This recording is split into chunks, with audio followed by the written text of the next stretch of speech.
어머님, 10년 전 절돼지 취급하면 바닥에 물을 뿌리셨죠? 지금 어머님 숨통 죽에 누군지 똑똑히 보세요. 규칙적인 심장 모니터 소리만 울리는 적막한 중환자실. 제 앞에는 산소호흡기에 의지한 채 공포에 질려 눈동자만 굴리는 한 노파가 누워 있습니다. 10년 전 97kg였던 제 발밑에 얼음물을 끼얹으며 돼지라고 조롱했던 명성의료재단의 강 이사장입니다. 저는 지금 이 병원의 최고 권력자인 병원장이 되어 꼼짝 못하는 그녀의 숨통을 조용히 내려다보고 있습니다. 어머님, 그때 물이 마르기 전에 꺼지라고 하셨죠?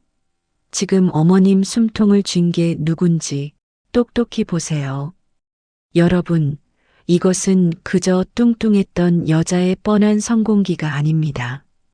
피 한 방울 묻히지 않고 가장 잔인하게 숨통을 조이는 세상에서 가장 우아하고 완벽한 복수극입니다. 제 이름은 오연주.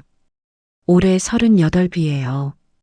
지금은 누가 봐도 흠잡을 데 없는 외모에 실력으로 인정받는 외과 전문이지만 10년 전에 저는요, 정말 처참했어요.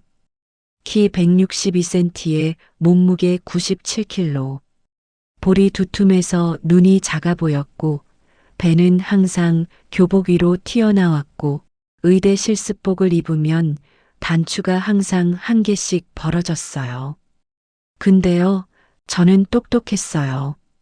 아니, 똑똑한 정도가 아니라 천재라는 소리를 들었어요. 의대 수석 입학, 수석 졸업. 해부학 교수님이 직접 찾아와서 너는 내가 30년 교편 잡으면서 본 학생 중 가장 뛰어나다라고 하셨을 정도니까요. 그런 제가 한 남자를 만났어요. 박민우, 명성의료재단 이사장의 아들이었죠. 민우 씨는 같은 의대 동기였는데 잘생기고 키 크고 집안도 좋았어요. 의대에서 그 사람 안 좋아하는 여자가 없었어요. 근데 그 사람이 하필이면 저한테 먼저 다가왔어요. 연주야, 너 진짜 대단하다. 나는 내가 제일 멋있어. 라면서요. 처음에는 놀림인 줄 알았어요. 97kg짜리 뚱뚱한 여자한테 의대 왕자가 대시를 하다니. 속으로 나를 가지고 놀려는 건가 싶었죠. 근데 민우 씨는 매일 도서관에서 자리를 잡아줬고 시험 기간에 밤새 공부하는 저한테 따뜻한 호빵을 사다 줬어요. 6개월을 그렇게 쫓아다니더라고요. 진심이었을까요? 글쎄요, 지금 생각하면 모르겠어요. 어쩌면 민우 씨 나름대로는 진심이었을 수도 있어요. 다만 그 진심이 자기 엄마 앞에서는 휴지 한 장보다 가벼웠을 뿐이죠. 어쨌든 저는 그때 민우 씨를 믿었어요. 태어나서 처음으로 누군가한테 여자로 인정받은 거였거든요. 중학교 때부터 돼지, 코끼리, 걸어다니는 트럭이란 소리를 달고 살았던 저한테 너는 내가 본 여자 중에 제일 아름다워라고 말해주는 남자가 생긴 거예요. 저는 그 말 한마디에 온 세상을 다 가진 기분이었어요. 우리는 사귄 지 2년 만에 약혼을 했어요. 민우 씨네 집안은 명성의료재단. 대한민국에서 손꼽히는 의료재벌이었어요. 근데 저희 집은요, 아버지가 작은 연구실을 운영하는 약학연구원이셨어요. 평생 신약 하나 개발하겠다고 연구실에 틀어박혀 사시는 분이셨죠. 돈이 많지는 않았지만 아버지는 늘 제 자랑을 하셨어요. 우리 연주는 천재야. 이 아버지보다 훨씬 대단한 사람이 될 거야. 아버지가 유일하게 저를 예쁘다고 해주셨던 분이에요. 아버지 눈에는 97kg인 딸도 세상에서 가장 예쁜 공주였나 봐요. 약혼 소식에 아버지는 정말 기뻐하셨어요. 연주야, 좋은 사람 만나서 행복하게 살아라. 아버지는 그것만 바라면 된다. 그러면서 약혼 선물이라고 본인이 연구실에서 평생을 바쳐 개발하던 신약 데이터를 정리해 주셨어요. 이거 내시댁 병원에 가져가면 큰 도움이 될 거다. 아버지가 해줄 수 있는 게 이것밖에 없어서 미안하다. 저는 그때 아버지의 그 두꺼운 서류 봉투를 받으면서 속으로 이런 생각을 했어요. 아버지, 걱정 마세요. 제가 명성병원 며느리가 되면 아버지 연구실도 키워드릴게요. 아버지 평생 꿈을 제가 이뤄드릴게요. 그게 얼마나 순진한 생각이었는지 그때의 저는 몰랐어요. 약혼식 날이 밝았어요. 저는 태어나서 처음으로 원피스를 입었어요. 97kg짜리 몸에 맞는 원피스를 찾느라 강남 매장을 5군데나 돌았는데 결국 맞는 사이즈가 없어서 동대문 맞춤집에서 만들었어요. 연분홍색 원피스. 저는 거울 앞에서 돌아보면서 처음으로 나도 괜찮은데? 라고 생각했어요. 화장도 하고 머리도 올리고 아버지가 제 모습을 보시더니 눈물을 글썽이셨어요. 우리 연주 정말 예쁘다. 그 말을 듣고 저도 울 뻔했어요. 그날이 아버지의 마지막 축하였다는 걸 그때는 정말 몰랐어요. 약혼식 장소는 명성의료재단 본관 1층 대연회장이었어요. 들어서는 순간 숨이 막혔어요. 샹들리에가 천장에서 쏟아지는 것처럼 반짝이고 하얀 장미 수백 송이가 아치를 이루고 있었고 양쪽으로 쭉 늘어선 하객들은 하나같이 명품 정장에 명품 가방을 들고 있었어요. 저는 아버지 팔짱을 끼고 입구에 섰는데 순간 모든 시선이 저한테 꽂혔어요. 근데 그 시선이요. 축하의 눈빛이 아니었어요. 어머, 저 사람이 민우 약혼녀. 세상에 저렇게 뚱뚱한데? 집안은 어디래? 속삭이는 소리가 귀에 다 들렸어요. 저는 고개를 들고 꿋꿋하게 걸었지만 손바닥에 땀이 줄줄 흘렀어요. 그리고 그때 그 여자를 처음 봤어요. 강영희 이사장, 박민우의 어머니, 대연회장 가장 안쪽 금색 테두리가 둘러진 의자에 앉아 계셨는데 저를 보자마자 눈이 가늘어지더라고요. 마치 벌레를 본 것 같은 표정. 제가 인사를 드렸어요. 어머님, 안녕하세요. 오연주입니다. 90도로 허리를 숙였어요. 근데 돌아온 대답이요. 한마디도 없었어요. 10초, 20초, 30초. 저는 허리를 숙인 채로 땀이 등을 타고 흘러내렸어요.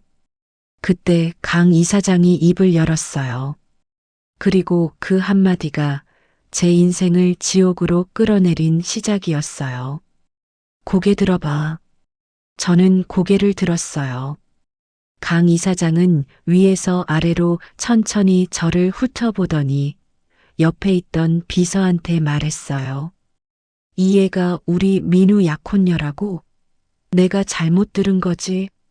비서가 아무 말도 못하자 강 이사장이 저를 똑바로 쳐다봤어요. 너 몸무게가 몇이야? 약혼식장에서요. 수백 명의 하객 앞에서요. 저한테 몸무게를 물었어요. 저는 입이 벌어졌다 다쳤어요.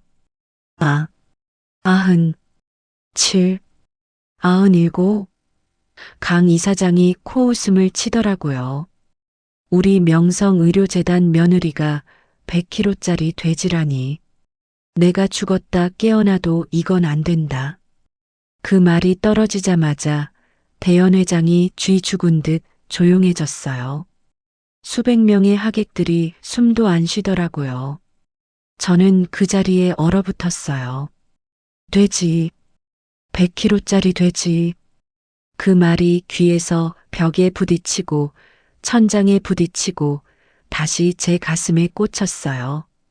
민우 씨를 봤어요. 제 약혼자, 2년 동안 너는 세상에서 제일 아름다워라고 했던 그 남자. 그 남자가 뭐라고 있었는지 아세요? 고개를 숙이고 있었어요. 바닥만 보고 있었어요. 한마디도 안 했어요. 엄마, 연주는 그런 애가 아니야. 이 한마디면 됐거든요. 딱 한마디. 근데 민우 씨 입에서 나온 건 침묵뿐이었어요. 강 이사장이 자리에서 일어났어요. 하이힐 소리가 대리석 바닥에 딱딱딱 울렸어요. 제 앞에 딱 서더니 제 얼굴을 한참 들여다봤어요. 그리고 손을 들어서 제 턱을 잡았어요. 손톱이 뺨을 파고들었어요. 이 얼굴, 이 몸뚱이, 이게 우리 집안 며느리 감이라고? 저는 아무 말도 못했어요. 목이 조여서가 아니에요. 너무 당연하다는 듯이 말하는 그 톤에 제 자신이 정말 아무것도 아닌 존재가 된 것 같아서요. 그때 강 이사장이 옆에 있던 테이블에서 물잔을 집어들었어요.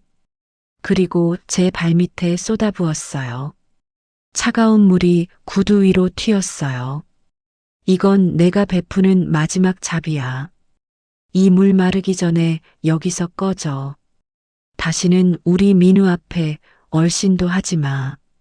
저는 그 자리에서 무릎이 꺾였어요. 진짜로요.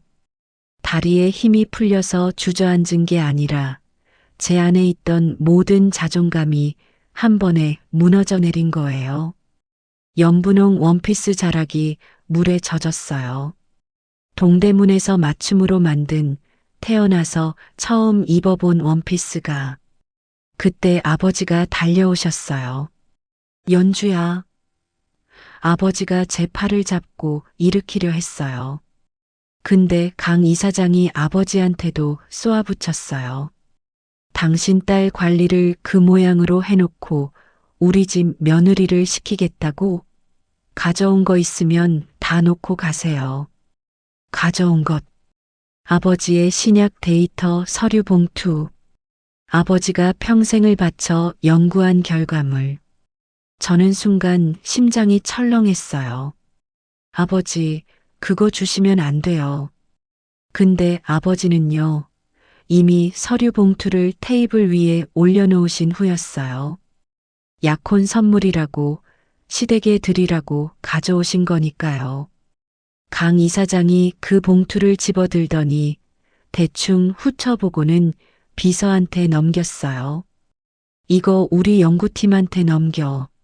쓸만한 게 있는지 확인해봐. 아버지의 평생이 쓸만한 게 있는지 확인해봐라는 한마디로 처리됐어요. 저는 아버지 손을 잡고 그 자리를 나왔어요. 뒤에서 수군대는 소리가 등에 꽂혔지만 뒤돌아보지 않았어요. 택시를 탔어요. 아버지와 나란히 뒷좌석에 앉았는데 아버지가 한마디도 안 하세요. 창밖만 보시더라고요. 저는 아버지 손을 꼭 잡았어요. 아버지 손이 떨리고 있었어요. 아버지, 괜찮으세요? 응, 괜찮아. 괜찮지 않은 게 눈에 보이는데 괜찮다고 하시는 거예요. 아버지 눈에 눈물이 고여 있었는데 끝내 한 방울도 안 떨어뜨리시더라고요. 그 강한 분이, 평생 연구실에서 혼자 싸워온 그 강한 분이 딸이 돼지라고 모욕당하는 걸 눈앞에서 보고도 아무것도 못한 게 자기 평생 연구를 그렇게 허무하게 빼앗긴 게 얼마나 가슴이 아프셨을까. 저는 그날 밤 아버지 방문 앞에서 아버지가 혼자 우는 소리를 들었어요. 소리를 죽이고 우시더라고요. 저도 제 방에서 이불을 뒤집어 쓰고 울었어요. 그로부터 일주일 후 민우 씨한테 연락이 왔어요. 저는 속으로 그래. 이제야 연락이 오는구나. 미안하다고 하겠지. 엄마한테 내가 맞서겠다고 하겠지. 그렇게 기대했어요. 근데 민우 씨가 한 말은요. 연주야, 미안한데. 엄마가 너무 반대하시니까 우리 좀 시간을 갖자. 시간을 갖자. 세상에서 가장 비겁한 말이에요. 헤어지자는 말도 못하면서 기다리라는 말도 아니면서 그냥 흐지부지 끝내겠다는 거잖아요. 민우 씨 약혼식장에서 왜 한마디도 안 했어요? 나한테 돼지라고 했는데 왜 가만히 있었어요? 엄마가 화나 있을 때는 말해봤자 소용없어. 좀 기다리면 풀릴 거야. 풀린다고요? 제 자존심이 가루가 됐는데 시간이 지나면 풀린다고요? 저는 그때 알았어요. 이 남자는 영원히 엄마 치마폭을 못 벗어나는 사람이라는 걸. 사랑한다면서 단 한 번도 제 편에 선 적이 없는 사람. 이 사람의 사랑은 조건부였어요. 엄마가 허락하면 사랑하고 엄마가 안 된다면 사랑 따위는 바닥에 내버리는 거였어요. 근데 그때의 저는요, 그래도 미련이 남았어요. 바보같이 2년 동안 받았던 따뜻함을 도서관에서 잡아주던 자리를 새벽에 사다 준 호빵을 잊을 수가 없었어요. 그래서 저는 민우 씨한테 마지막으로 물었어요. 정말 나를 사랑한 거 맞아요? 민우 씨가 한참을 뜸들이다가 말했어요. 연주야, 나는 너를 사랑하지만 현실적으로 생각해야 할 것도 있잖아. 현실적으로. 그 말의 뜻은 하나밖에 없었어요. 내 외모로는 우리 집에 어울리지 않아. 감싸는 척하면서 칼을 꽂는 거예요. 결국 파혼 통보가 왔어요. 민우 씨가 한 게 아니에요. 강 이사장이 직접 변호사를 보냈어요. 파혼 합의서에는 이런 문구가 적혀 있었어요. 본 합의는 양가의 합의에 의한 것이며 이에 따른 위자료는 없는 것으로 한다. 양가의 합의? 저는 합의한 적 없는데요. 위자료도 없다고요? 제가 수백 명 앞에서 돼지 소리를 들었는데 저는 변호사한테 말했어요. 합의한 적 없습니다. 저는 동의하지 않아요. 변호사가 안경 너머로 저를 쳐다보더니 이렇게 말했어요. 오 선생님, 현실적으로 명성의료재단을 상대로 소송하시면 불이익이 어마어마할 겁니다. 의료계에서 자리 잡기 힘드실 수도 있어요. 또 현실적으로 이 바닥에서는 현실이란 말로 다 포장이 되더라고요. 그런데요, 진짜 무서운 건 파혼이 아니었어요. 파혼 후 한 달이 지나서 아버지가 쓰러지셨어요. 연구실에서 혼자 작업을 하시다가 갑자기 가슴을 움켜쥐고 쓰러지신 거예요. 병원에 실려가셨는데 의사가 그러더라고요. 심근경색입니다. 과도한 스트레스가 원인으로 보입니다. 스트레스. 아버지한테 스트레스를 준 게 뭘까요?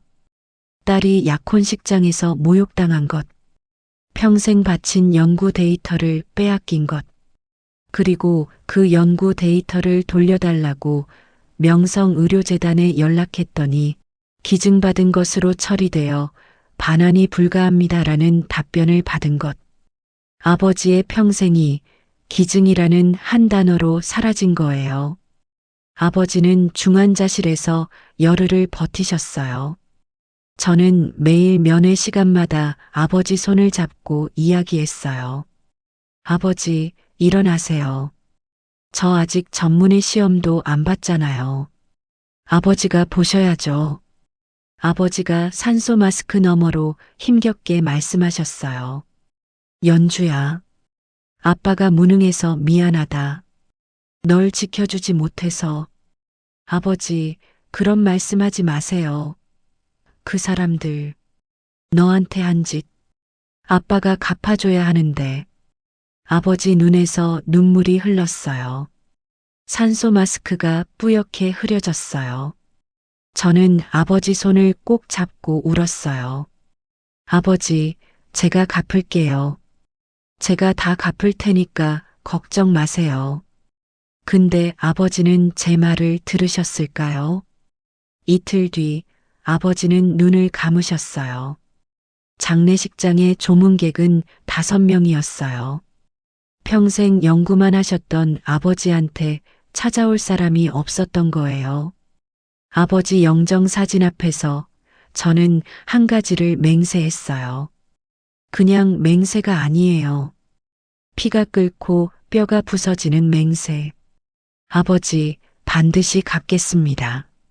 아버지의 연구를 되찾고 그 사람들이 저한테 한 짓을 100배로 돌려주겠습니다. 근데 아버지, 저는 그 사람들처럼 더럽게 갚지 않을게요. 가장 우아하게, 가장 완벽하게 갚을게요.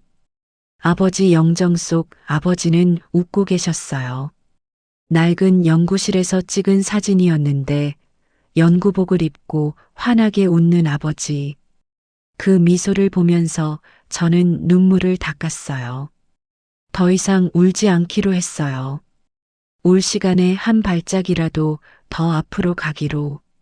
그날 장례식장을 나서면서 저는 오연주라는 사람을 한 번 죽였어요.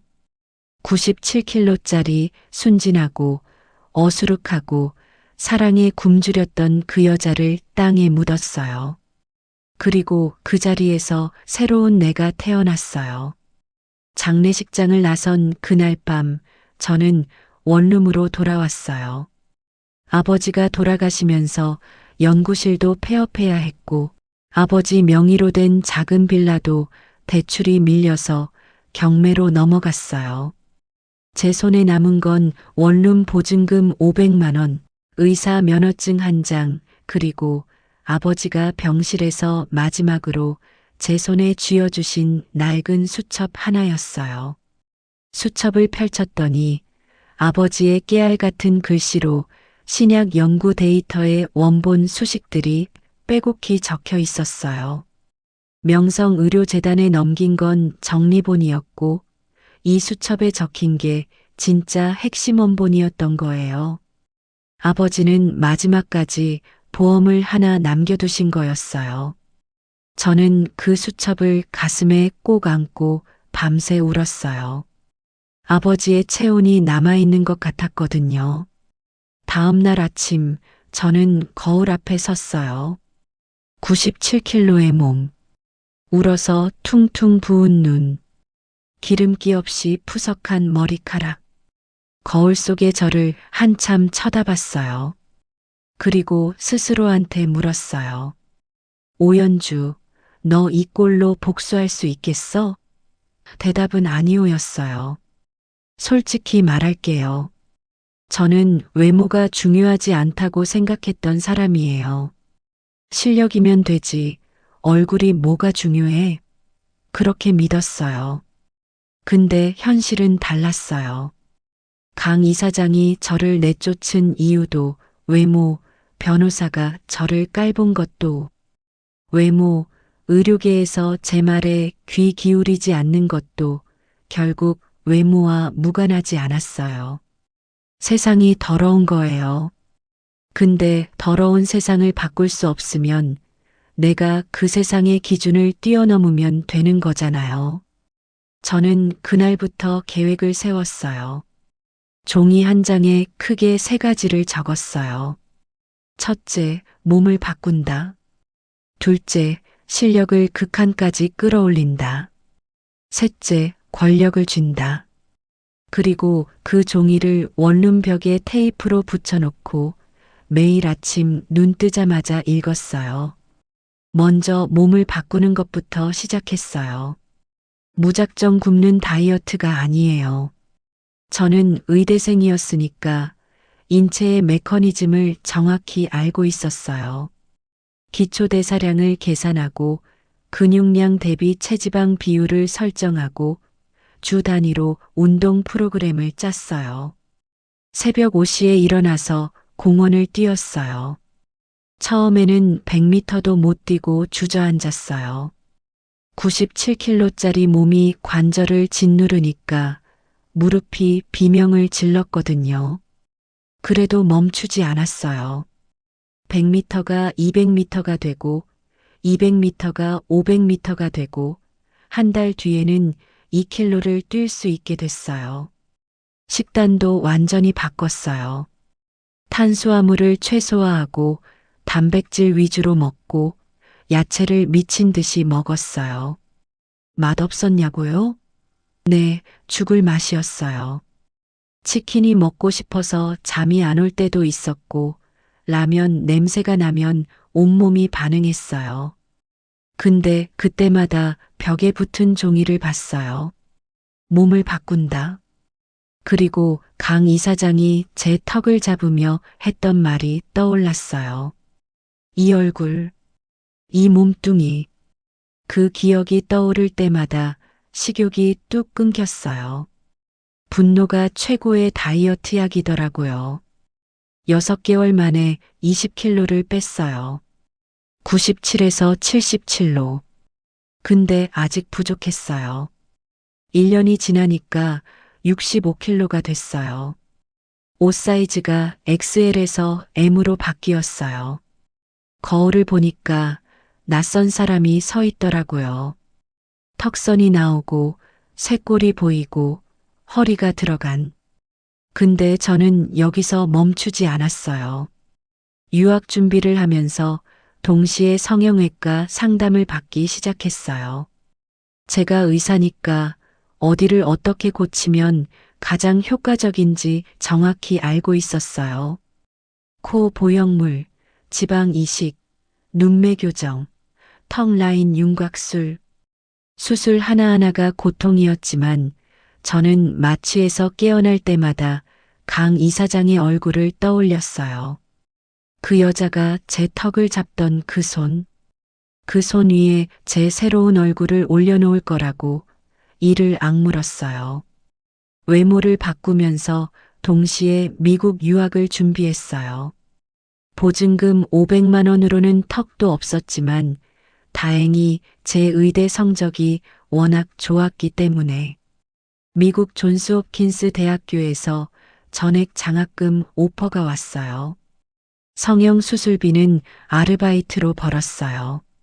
낮에는 동네 의원에서 진료 보조를 하고 밤에는 편의점에서 일했어요. 잠은 하루에 4시간도 못 잤어요. 근데 피곤하다는 생각이 안 들더라고요. 복수라는 연료가 제 몸속에서 꺼지지 않는 불처럼 타고 있었으니까요. 아버지 수첩을 베개 밑에 넣고 자면서 매일 밤 같은 다짐을 했어요. 아버지, 조금만 기다리세요. 딸이 반드시 되찾아올게요. 미국으로 떠나기 전날 밤, 저는 마지막으로 아버지 무덤에 갔어요. 작은 납골당 칸에 아버지 사진이 놓여 있었어요. 영구복 입고 웃고 계신 그 사진. 저는 그 앞에 꿇어 앉아서 말했어요. 아버지, 저 내일 미국 가요. 다음에 올 때는 완전히 다른 사람이 되어서 올게요. 아버지 딸이라는 게 부끄럽지 않은 사람이 되어서 올게요. 납골당을 나서면서 뒤를 돌아보지 않았어요. 돌아보면 다시 주저앉을 것 같았거든요. 공항 가는 버스 안에서 창밖을 보는데 서울의 불빛이 하나씩 멀어지더라고요. 그 불빛들 사이 어딘가에 명성병원의 불빛도 있을 거예요. 저는 속으로 말했어요. 기다려. 반드시 돌아간다. 미국 생활은 지옥이었어요. 존스홉킨스에서 외과 레지던트를 시작했는데 동기들이 전부 미국 명문 의대 출신의 자신감이 하늘을 찌르는 엘리트들이었어요. 거기서 한국에서 온 아시아 여자가 살아남는 게 쉬운 줄 아세요? 영어 발음이 이상하다고 놀리는 사람도 있었고, 환자한테 진짜 의사 맞아요? 라고 대놓고 물어보는 사람도 있었어요. 근데 저는 이를 악물고 버텼어요. 한국에서 당한 것에 비하면 이건 아무것도 아니었거든요. 강 이사장한테 돼지라고 불린 것에 비하면 영어 발음 놀림 따위는 간지러운 수준이었어요. 레지던트 1년 차에 저는 동기들 중 수술 시뮬레이션 점수 1등을 했어요. 2년 차에는 지도교수가 직접 저를 자기 수술팀에 넣었어요. 드라이브. 오, you have the best hands I've ever seen in a resident. 최고의 손이래요. 아이러니하죠? 한국에서는 뚱뚱한 돼지라고 쫓겨났는데 미국에서는 천재적인 손을 가졌다고 인정받고 제 손은 똑같은 손이에요. 10년 전이나 지금이나 같은 손. 달라진 건 손이 아니라 그 손을 바라보는 세상의 눈이었어요. 3년 차부터 저는 신경외과 세부 전공으로 방향을 틀었어요. 왜 신경외과냐고요? 제가 복수의 마지막 칼날로 선택한 무기가 바로 메스였거든요. 칼 하나로 사람을 살릴 수도 있고 칼 하나로 사람의 운명을 결정할 수도 있는 그 힘. 저는 그 힘이 필요했어요. 특히 신경외과는 인간의 뇌와 신경을 다루는 분야예요. 사람을 움직이게도 하고 멈추게도 하는 가장 근원적인 영역. 저는 이 분야에서 누구도 넘볼 수 없는 실력을 쌓기로 했어요. 왜냐면 언젠가 그 실력이 필요한 날이 올 거라는 걸 알았으니까요. 유학 5년 차. 저는 미국 신경외과학회에서 최연소 논문상을 받았어요. 주제가 뭐였는지 아세요? 신경독소에 의한 전신 마비 증후군의 해독 프로토콜. 우연의 일치라고요? 아니에요. 저는 처음부터 이 주제를 노렸어요. 세상에는 수백 가지 신경독소가 있고 그 중에는 사람을 서서히 마비시켜 결국 눈만 껌뻑거리게 만드는 것도 있어요. 락트인 증후군이라고 하죠. 의식은 완전히 깨어 있는데 온몸이 돌처럼 굳어서 눈동자밖에 움직일 수 없는 상태. 저는 이 분야의 전문가가 됐어요. 이게 나중에 어떤 의미를 갖게 되는지 아직은 말씀드리지 않을게요. 다만 아버지의 수첩에 적힌 수식들이 이 연구에 결정적인 단서를 줬다는 것만 말씀드릴게요. 유학 7년 차. 저는 드디어 한국으로 돌아왔어요. 인천공항에 내리는 순간 7년 전 이 공항을 떠나던 그 새벽이 떠올랐어요. 97kg짜리 몸으로 아버지 유품 가방 하나 들고 눈물을 삼키며 출국장을 지나갔던 그때. 근데 지금 입국장을 걸어 나오는 여자는 완전히 다른 사람이에요. 55kg, 170cm 하이힐을 신으면 175. 긴 생머리에 날카로운 턱선, 쌍꺼풀 없이도 또렷한 눈매. 공항을 지나가는 사람들이 한 번씩 돌아봤어요. 7년 전에도 사람들이 저를 돌아봤죠. 그때는 저 뚱뚱한 사람 좀 봐라는 시선이었고, 지금은 저 여자 누구야, 연예인인가? 라는 시선이에요. 같은 돌아봄인데 세상의 잣대가 얼마나 얄팍한지 새삼 느꼈어요. 한국에 돌아온 이유는 하나예요. 명성병원. 제가 쫓겨났던 그 자리에 주인으로 돌아가는 거예요. 미국에서 7년 동안 저는 의술만 갈고 닦은 게 아니에요. 돈도 모았어요. 미국에서 신경외과 전문의로 3년 동안 일하면서 받은 연봉, 그리고 제 논문을 기반으로 한 신약 특허 라이선스 수익.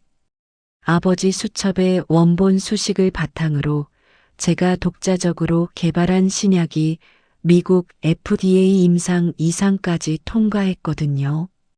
그 특허 하나만으로도 저는 수십억의 자산을 확보했어요.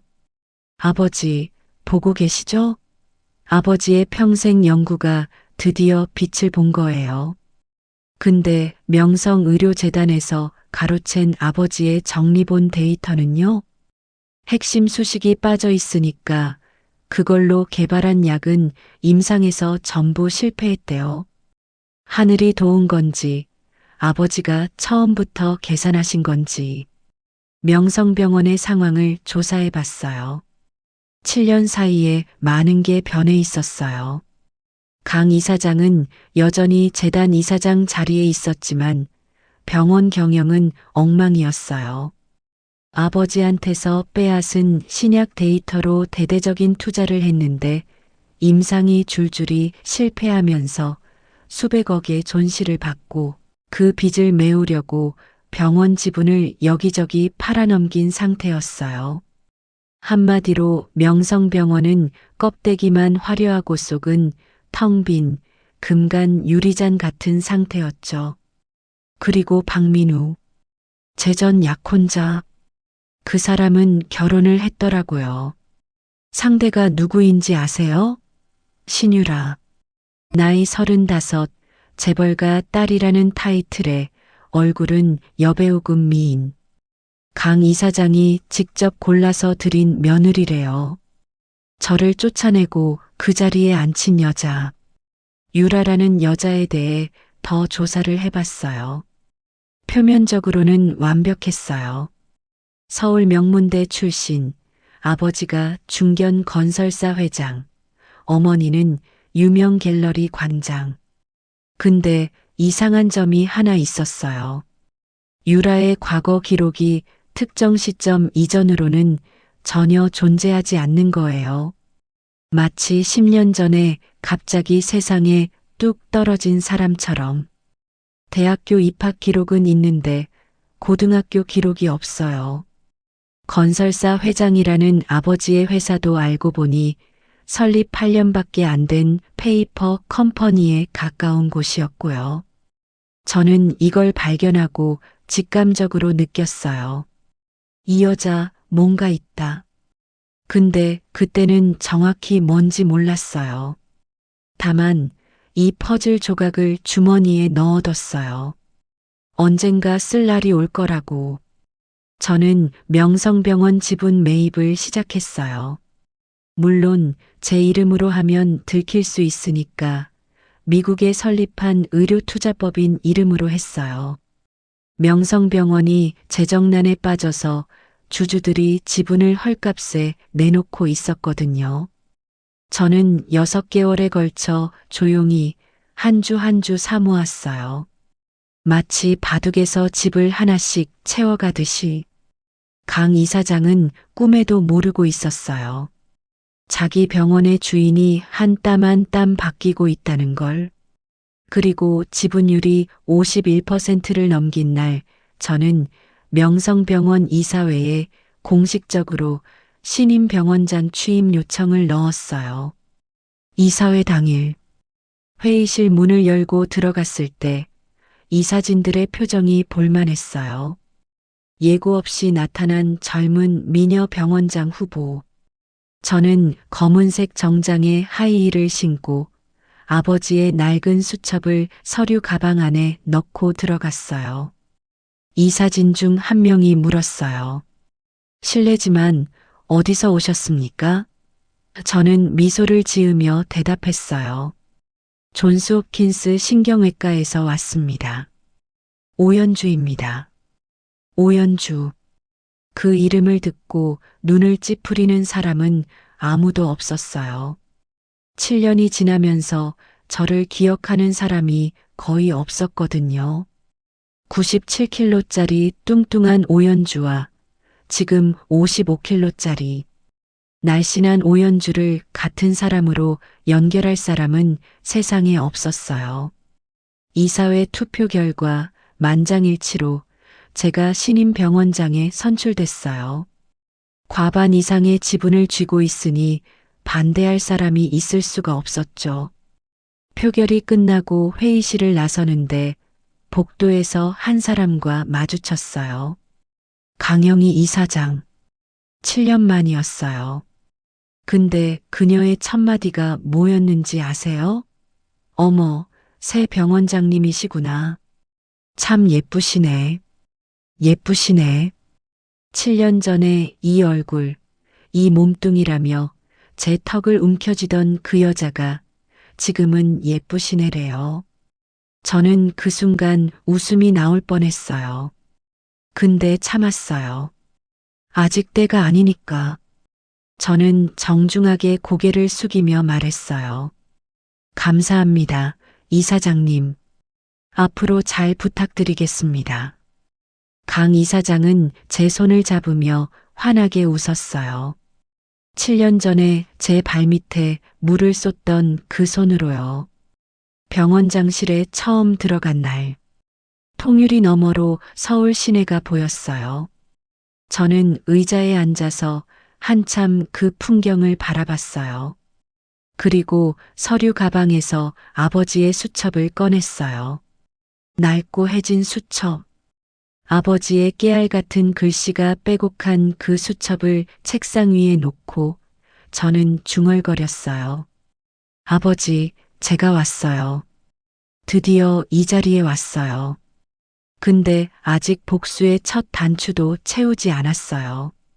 병원장이 된 건 체스판 위에 말을 올려놓은 것 뿐이에요. 진짜 게임은 이제부터 시작이었어요. 병원장으로 부임한 첫 주, 저는 병원 전체를 돌아봤어요.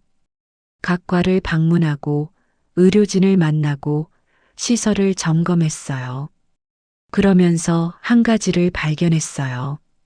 명성병원 5층 VIP 병동. 거기에 특별관리 환자가 한 명 있었어요. 환자 이름 강영희. 이사장님이 환자로요?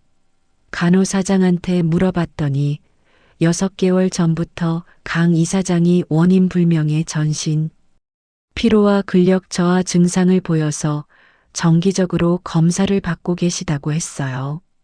아직 입원 상태는 아니고 주 2회 외래 진료를 받는 중이라고요. 저는 차트를 봤어요.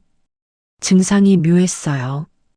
혈액 검사는 정상, MRI도 정상, 근전도 검사에서만 미세한 이상 소견. 일반적인 노화로 보기에는 진행 속도가 비정상적으로 빨랐어요. 제 머릿속에서 무언가가 연결됐어요. 존스 홉킨스에서 5년 동안 연구했던 바로 그 분야. 신경독소에 의한 전신마비. 이건 혹시 누군가 의도적으로 독을 먹이고 있는 건 아닐까? 물론 확신할 수는 없었어요. 단순한 신경퇴행성 질환일 수도 있으니까요. 근데 제 직감은 그게 아니라고 말하고 있었어요. 강 이사장 주변에 독을 먹일 동기가 있는 사람이 있는지 조사해야 했어요. 그리고 그 조사의 시작점에 있었던 사람이 바로 며느리 신유라였어요. 신유라. 이 여자를 가까이서 관찰할 기회가 의외로 빨리 왔어요. 병원장 취임 환영 만찬 자리에서였어요. 강 이사장이 며느리를 데리고 왔거든요. 병원장님, 우리 며느리 유라예요. 서울대 나온 우리 집안의 자랑이죠. 유라가 제게 다가와서 악수를 건넸어요. 하얀 원피스에 진주 귀걸이. 살짝 고개를 기울이며 웃는 모습이 솔직히 말하면 천사 같았어요. 병원장님 만나 뵙게 되어 영광이에요. 워낙 유명하신 분이시라. 유라의 손을 잡는 순간 저는 느꼈어요. 이 여자의 손이 미세하게 차갑다는 걸. 웃고 있는 입과 웃지 않는 눈. 오랜 시간 가면을 쓴 사람만이 가질 수 있는 그 미묘한 괴리감. 저는 속으로 생각했어요. 역시 이 여자는 보통 사람이 아니야. 만찬 중에 유라를 관찰했어요. 유라는 시어머니한테 한없이 다정했어요. 강 이사장 접시에 음식을 덜어주고 물을 따라주고 어깨에 쇼를 걸쳐주고 강 이사장은 유라한테 완전히 녹아 있었어요. 우리 유라는 진짜 천사야. 전 며느리는 꼴도 보기 싫었는데 유라는 내가 진짜 딸처럼 예뻐. 전 며느리. 그 전 며느리가 접니다. 바로 옆에 앉아 있는데 강 이사장은 꿈에도 모르고 있었죠. 저는 와인잔을 기울이며 미소를 지었어요. 그 미소 뒤에 어떤 감정이 있었는지 여러분은 상상하실 수 있으시겠죠? 그날 밤 만찬이 끝나고 주차장으로 내려가는데 뒤에서 누군가 제 이름을 불렀어요. 병원장님, 유라였어요. 만찬장에서의 그 천사 같은 미소는 온데간데 없고 표정이 달라져 있었어요. 좀 더 날카롭고 좀 더 계산적인 눈빛.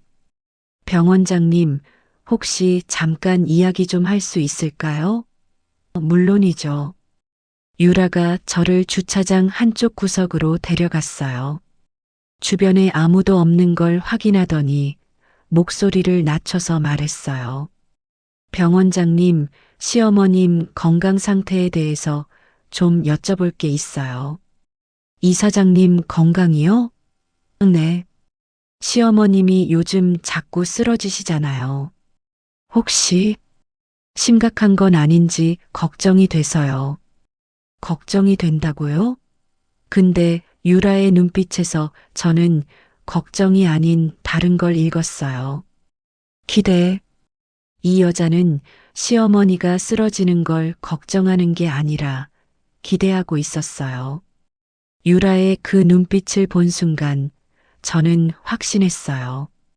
이 여자는 시어머니의 병이 악화되기를 바라고 있다. 근데 바라는 정도가 아니에요. 직감적으로 느꼈어요. 이 여자가 뭔가를 하고 있다고. 저는 그날 밤부터 본격적인 조사에 들어갔어요. 먼저 강 이사장의 혈액 샘플을 정밀 분석했어요. 일반 혈액 검사에서는 안 잡히는 미량 성분까지 분석하는 특수 검사를 돌렸거든요. 제가 존스 홉킨스에서 연구했던 바로 그 프로토콜이에요.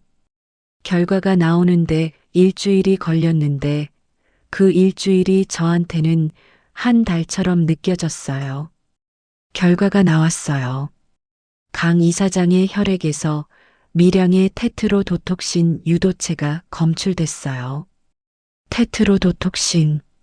보고독이에요. 근데 순수한 보고독이 아니라 인위적으로 합성한 변형 신경독소였어요. 이건 자연적으로 체내에 축적될 수 있는 물질이 아니에요. 누군가 의도적으로 장기간에 걸쳐 소량씩 투여하고 있다는 뜻이었어요. 저는 검사 결과지를 들고 손이 떨렸어요. 흥분이 아니에요. 공포예요. 누군가 사람을 서서히 죽이고 있다는 증거를 손에 쥔 거니까요. 근데 동시에 제 안에서 차갑게 계산하는 또 다른 목소리가 있었어요.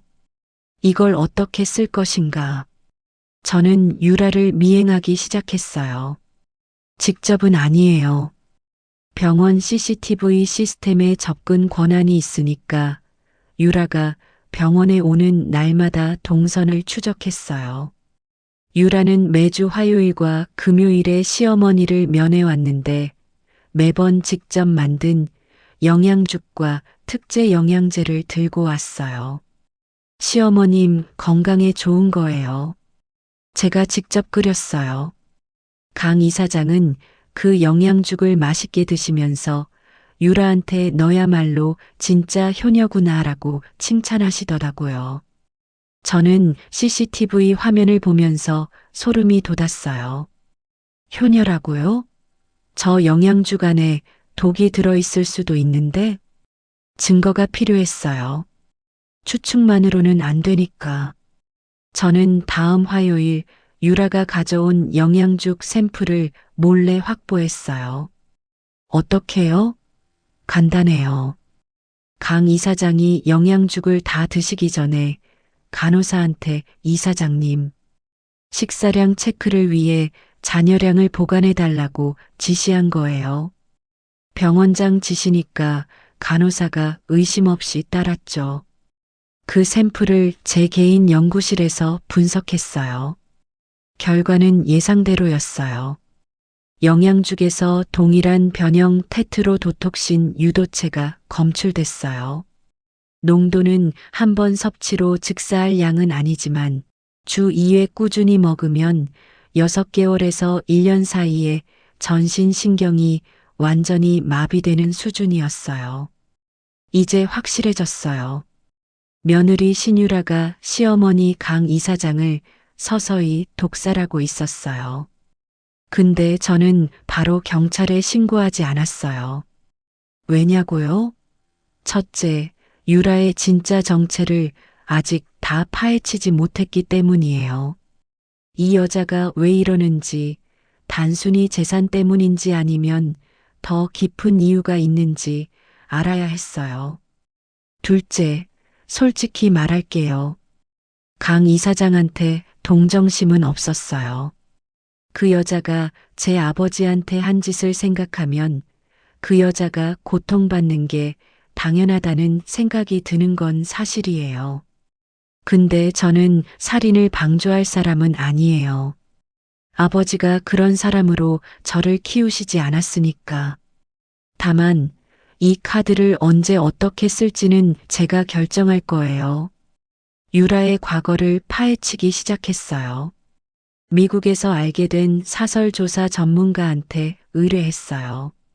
한국과 미국 양쪽에서 동시에 조사가 진행됐어요. 결과가 하나씩 올라왔는데 올라올 때마다 소름이 끼쳤어요. 먼저 신유라라는 이름은 10년 전에 법원에서 개명한 이름이었어요. 원래 이름은 강수진. 강씨예요. 강영희 이사장과 같은 성? 우연일까요? 아니었어요. 조사 결과 강수진은 강영희 이사장의 친딸이었어요. 여러분, 이 대목에서 숨 좀 고르시고요. 강영희 이사장에게는 아무도 모르는 비밀이 하나 있었어요. 30년 전 강영희는 지금의 명성의료재단을 만나기 전에 다른 남자와 결혼한 적이 있었어요. 시골 출신의 가난한 남자. 그 남자와 사이에서 딸이 하나 태어났는데 그게 바로 강수진, 지금의 신유라예요. 근데 강영희는 야심이 큰 여자였어요. 가난한 남편으로는 자기가 원하는 삶을 살 수 없다고 판단하자 남편에게 자신의 빚을 전부 떠넘기고 야반도주를 했어요. 세 살배기 딸을 남편한테 두고 도망친 거예요. 그 후 강영희는 신분을 세탁하고 명성의료재단의 전 이사장과 재혼하면서 지금의 자리에 올랐어요. 과거의 남편과 딸은 완전히 지워버렸죠. 한편 버려진 남편은 빚에 쫓기다 결국 스스로 목숨을 끊었어요. 세 살배기 수진이는 친척 집을 전전하다 고아원에 맡겨졌고요. 여러분, 이게 30년 전의 이야기예요. 그 세 살배기 아기가 어떤 어른으로 자랐을까요? 부모한테 버림받고 아버지를 잃고 고아원에서 자란 아이가 품은 건 뭐였을까요? 원한이에요. 뼈에 사무치는 원한. 수진이, 아니 유라는 성인이 된 후 자신의 출생 비밀을 알게 됐어요. 자기를 버리고 재벌 며느리가 된 엄마. 그 엄마 때문에 아버지가 죽었다는 사실. 유라는 복수를 결심했어요. 근데 유라의 복수 방법은 저하고 달랐어요. 저는 실력으로 정면 승부를 택했지만 유라는 가면을 택한 거예요. 이름을 바꾸고 성형을 하고 가짜 학력과 가짜 가문을 만들어서 완벽한 재벌가 딸 신유라를 창조했어요. 전과 오범이라는 범죄 이력까지 세탁하면서요. 그리고 그 가면을 쓰고 강 이사장의 아들 박민우에게 접근한 거예요. 결혼까지 성공했고요. 여기서 가장 끔찍한 부분이 나와요. 박민우는 강 이사장의 아들이에요. 그리고 유라, 본명 강수지는 강 이사장의 딸이에요. 다른 아버지 사이에서 태어난 딸이지만 어머니는 같아요. 즉, 유라와 민우는 이복남매인 거예요.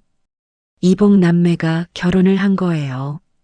물론 유라는 이 사실을 알고 있었어요. 알면서 결혼한 거예요. 왜? 강 이사장에게 가장 가까이 접근하기 위해서. 그리고 천천히, 아주 천천히 자기를 버린 엄마를 독살하면서 재산까지 빼앗으려고. 이게 유라의 복수였어요. 저는 이 사실을 알고 나서 한참 동안 아무것도 못했어요. 병원장실에 앉아서 천장을 바라봤어요. 세상에 이런 일이. 강 이사장이 30년 전에 버린 딸이 가면을 쓰고 돌아와서 엄마를 서서히 죽이고 있다니. 그리고 그 와중에 이복 오빠와 결혼까지 했다니. 이건 그리스 비극도 이런 비극이 없어요. 근데 저는 한 가지 생각을 했어요. 강 이사장이 30년 전에 딸을 버리지 않았다면 이 모든 비극은 일어나지 않았을 거라고. 강 이사장은 자신이 뿌린 씨앗을 거두고 있는 거예요. 자업자득이라고 해야 할까? 인과응보라고 해야 할까? 근데 제가 가만히 있을 수는 없었어요. 유라가 계획대로 강 이사장을 독살하면 강 이사장은 죽고 유라는 재산을 챙기고 민우는 아무것도 모른 채 살아가겠죠. 그건 유라의 복수가 완성되는 거지 제 복수가 완성되는 게 아니에요. 저는 강 이사장이 단순히 죽는 걸 원한 게 아니에요. 그 여자가 자기가 저지른 모든 죄의 무게를 의식이 멀쩡한 상태에서 온전히 느끼길 바랐어요. 죽음은 너무 쉬운 벌이에요. 진짜 벌은 살아서 자기가 뭘 잘못했는지 똑똑히 아는 거예요. 그래서 저는 기다렸어요. 유라가 다음 수를 둘 때까지. 그리고 그 순간이 왔어요. 강 이사장이 결국 쓰러진 거예요. 병원 로비에서 갑자기 의식을 잃고 쓰러졌어요. 응급실로 옮겨졌고 저는 직접 진료에 들어갔어요. MRI, CT, 혈액 검사 전부 돌렸어요. 결과는 제가 예상한 그대로였어요. 전신 신경전도 완전 차단. 대뇌 기능은 정상이지만 운동신경이 전부 마비된 상태. 락트인 증후군.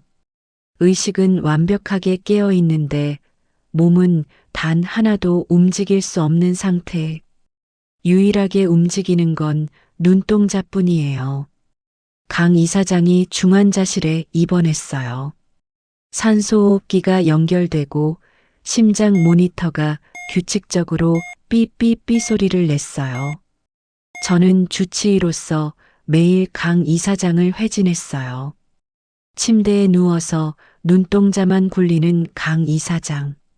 7년 전 제 턱을 잡고 이 얼굴, 이 몸뚱이라고 했던 그 위풍당당한 여자가 지금은 손가락 하나 까딱 못하는 신세가 된 거예요.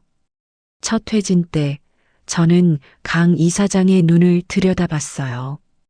강 이사장의 눈이 저를 향해 있었어요. 공포도 분노도 슬픔도 아닌 그냥 막막한 눈. 도와달라는 눈이었어요. 저는 아무 표정 없이 차트에 기록을 하면서 말했어요. 이사장님, 최선을 다해 치료하겠습니다. 그 한마디만 하고 돌아섰어요. 아직 때가 아니니까. 그런데 강 이사장이 쓰러진 지 3일째 되던 날 유라한테서 연락이 왔어요. 병원장님, 시어머님 상태가 어떠세요? 목소리는 걱정 가득한 며느리 톤이었지만 저는 이미 이 여자의 진짜 얼굴을 알고 있었으니까요. 현재 안정 상태입니다. 의식은 있지만 전신 마비 상태예요. 아, 그렇군요. 병원장님, 혹시 따로 만나 뵐 수 있을까요? 중요한 이야기가 있어서요. 중요한 이야기. 저는 직감적으로 알았어요. 유라가 다음 카드를 꺼내려 한다는 걸. 그리고 그 카드가 뭔지도 짐작할 수 있었어요. 저는 침착하게 대답했어요. 물론이죠. 내일 오후에 병원장실로 오세요. 다음 날 오후 2시. 유라가 병원장실 문을 열고 들어왔어요. 하얀 블라우스에 베이지색 슬랙스. 향수 냄새가 먼저 들어오더라고요. 유라는 소파에 앉으면서 다리를 꼬았어요. 저는 맞은편 소파에 앉았어요. 잠시 침묵이 흘렀어요. 유라가 먼저 입을 열었어요. 병원장님, 단도직입적으로 말씀드릴게요. 저는 고개를 살짝 기울이며 들었어요. 시어머님이 저 상태로 오래 사시면 가족 모두가 힘들어요. 병원 경영도 마비되고 재단 의사결정도 멈추고요. 그 말은 사실이었어요. 강 이사장이 의식불명이 아닌 락트인 증후군이니까 법적으로는 살아있고 의사결정 능력이 있다고 봐야 하거든요. 근데 실제로는 아무것도 못하는 상태. 유라가 제 눈을 똑바로 쳐다봤어요. 그리고 목소리를 한 톤 낮추며 말했어요. 병원장님, 시어머님의 산소호흡기를 떼주실 수 없을까요? 거기 있었어요. 제가 기다리던 한마디. 며느리가 시어머니의 산소호흡기를 떼달라는 거예요. 목숨줄을 끊어달라는 거예요. 저는 표정 하나 안 바꾸고 물었어요. 무슨 말씀인지 정확히 이해를 못하겠는데요. 병원장님도 의사시잖아요. 시어머님 상태가 회복 가능하다고 보세요? 저 상태로 10년, 20년 누워 계시면 가족이 어떻게 되겠어요? 유라의 목소리는 차분했어요. 마치 비즈니스 미팅에서 계약 조건을 제시하듯이 이 여자한테 시어머니의 생명은 계약서 한 장짜리였어요. 물론 그냥 부탁드리는 건 아니에요. 유라가 가방에서 서류 봉투를 꺼냈어요. 테이블 위에 올려놓으면서 밀어줬어요. 30억이에요. 시어머님이 자연사 처리되게만 해주시면 이 금액을 병원장님 개인 계좌로 보내드릴게요. 세금 처리도 깔끔하게 해드리고요. 30억? 사람 목숨값이 30억이래요. 저는 그 서류 봉투를 잠시 바라봤어요. 그리고 유라의 얼굴을 봤어요. 유라는 미소를 짓고 있었어요. 자신만만한 미소. 이 정도면 당연히 받겠지라는 눈빛. 저는 속으로 웃었어요. 이 여자는 세상 모든 사람이 돈으로 움직인다고 생각하는구나. 그래서 그렇게 살아온 거구나. 저는 서류 봉투를 천천히 밀어서 유라한테 돌려줬어요. 유라 씨, 저는 그런 일은 못해요. 유라의 미소가 살짝 굳었어요. 50억까지 올릴 수 있어요. 금액의 문제가 아닙니다. 그럼 뭐가 문제예요? 유라의 눈빛이 변했어요. 달콤한 미소가 벗겨지고 그 아래에 있던 날카로운 진짜 얼굴이 드러났어요. 병원장님, 저는 원하는 걸 반드시 얻는 사람이에요. 거절하시면 불편해지실 수도 있어요. 협박이에요. 유라는 협박까지 하는 거예요. 저는 소파에서 일어났어요. 그리고 유라를 내려다보며 말했어요. 유라 씨, 오늘은 여기까지 하죠. 생각할 시간을 주세요. 유라가 나간 후 저는 병원장실 문을 잠갔어요. 그리고 책상 서랍에서 소형 녹음기를 꺼냈어요. 녹음 버튼이 켜져 있었어요. 유라가 들어오기 전부터 녹음을 시작해뒀거든요. 유라가 산소호흡기를 떼달라고 한 것, 30억을 제안한 것, 50억을 올린 것, 협박한 것, 전부 녹음돼 있었어요. 저는 녹음기를 들고 중얼거렸어요. 유라 씨, 당신이 준 최고의 선물이에요. 이게 체오프의 총이에요. 처음부터 준비해둔 무기. 유라는 자기가 함정에 걸렸다는 걸 모르고 있었어요. 이제 모든 퍼즐이 맞춰졌어요. 유라의 독살 증거, 유라의 가짜 신원 기록, 유라와 강 이사장의 모녀 관계 증명, 유라와 민우의 이복남매 관계 증명, 그리고 유라가 직접 산소호흡기를 떼달라고 요청한 녹음 파일. 이 모든 카드를 한 손에 쥐고 저는 마지막 장면을 설계했어요. 장소는 중환자실, 관객은 강 이사장, 그리고 초대된 손님은 유라. 무대가 완성됐어요.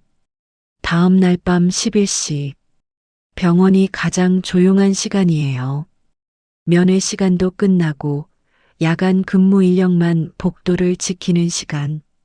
저는 유라한테 문자를 보냈어요. 유라 씨, 생각해 봤어요. 오늘 밤 11시 30분에 중환자실로 오세요. 이야기 마무리합시다. 유라는 바로 답장했어요.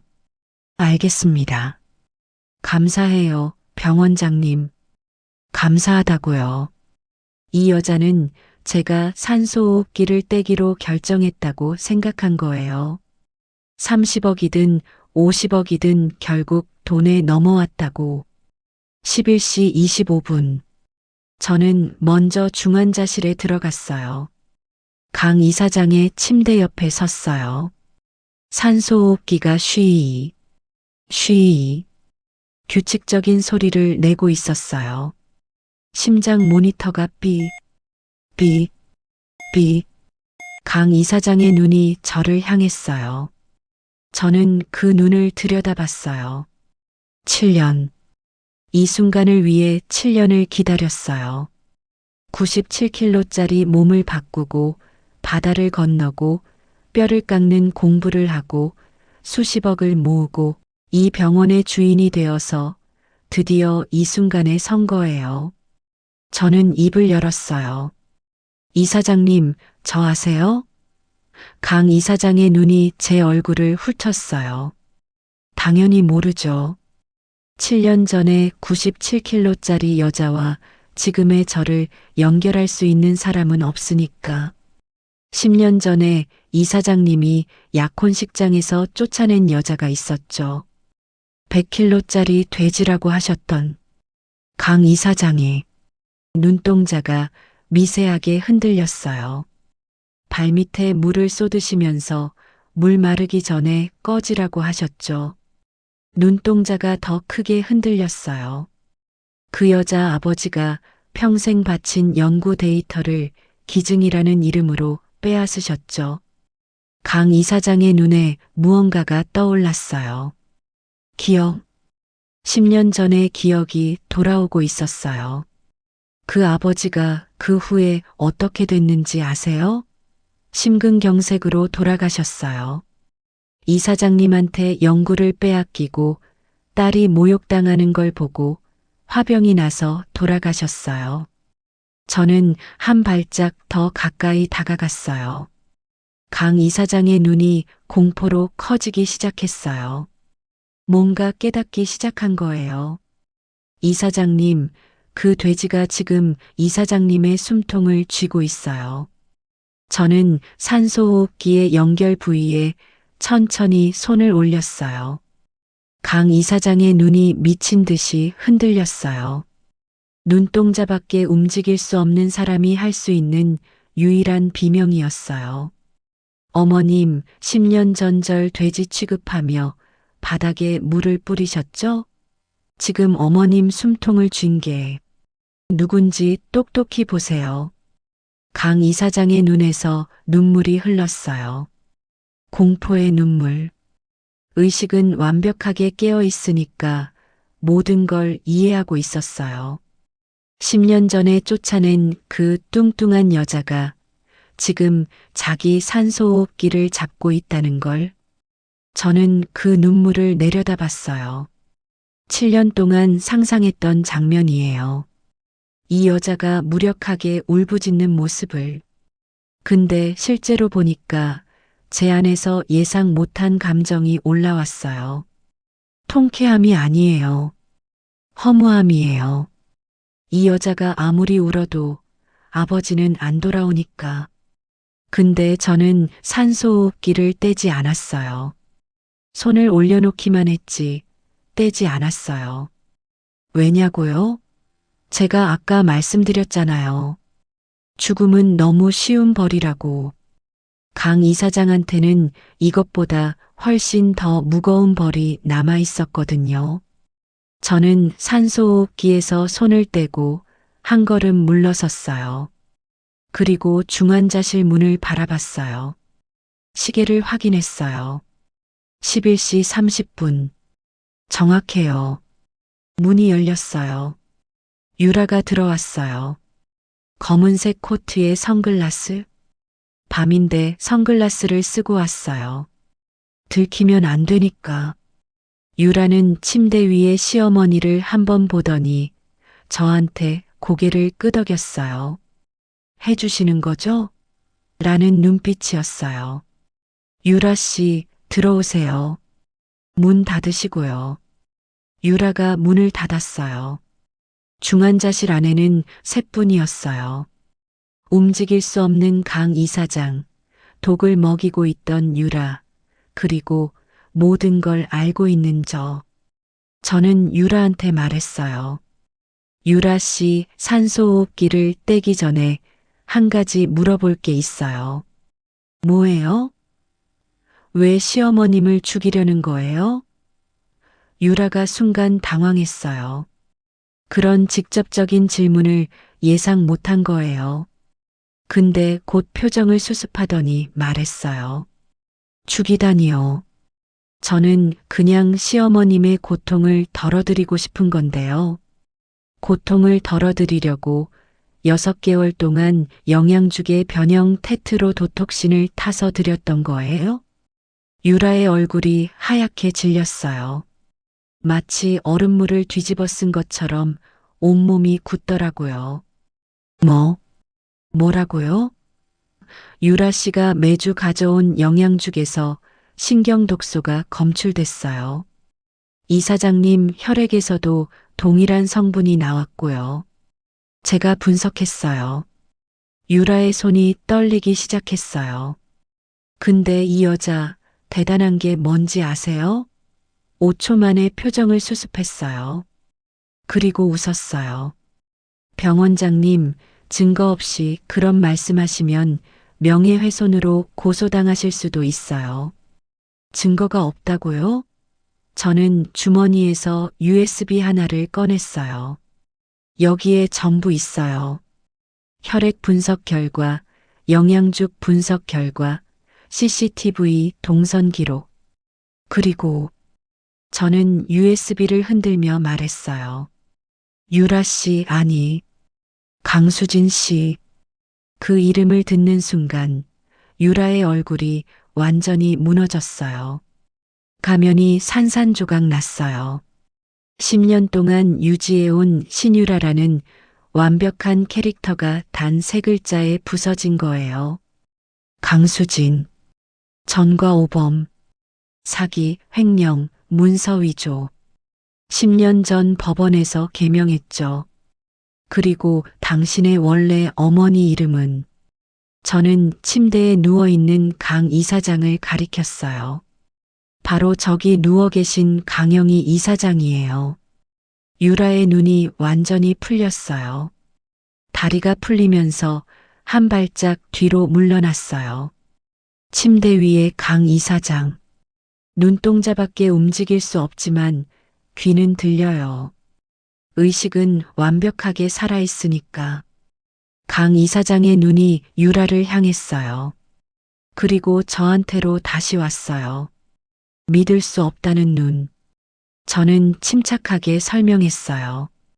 이사장님, 30년 전에 이사장님이 첫 번째 남편과 3살배기 딸을 버리고 도망치셨죠?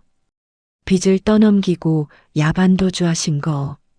강 이사장의 눈이 미친 듯이 흔들렸어요.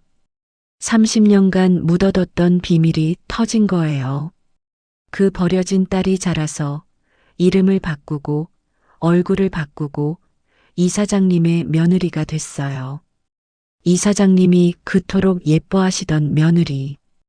유라가 바로 이사장님이 30년 전에 쓰레기처럼 버린 친딸 강수진이에요.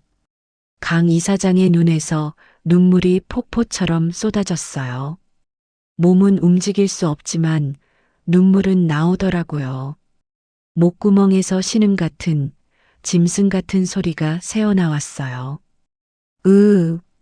산소호흡기 너머로 들리는 그 소리가 중환자실에 울려 퍼졌어요. 저는 계속 말했어요. 그리고 이사장님의 아들 민우 씨. 민우 씨와 유라 씨는 이복남매예요. 어머니가 같은 이복남매가 결혼한 거예요. 이사장님이 딸을 버리지 않았으면 일어나지 않았을 일이에요. 강 이사장의 눈이 더 이상 초점을 잡지 못하더라고요. 눈동자가 위로 돌아가기 시작했어요. 그리고 유라는 중환자실 바닥에 주저앉아 있었어요. 두 손으로 머리를 감싸쥐고 전신을 떨고 있었어요. 어떻게 다 알아낸 거예요? 유라가 중얼거렸어요.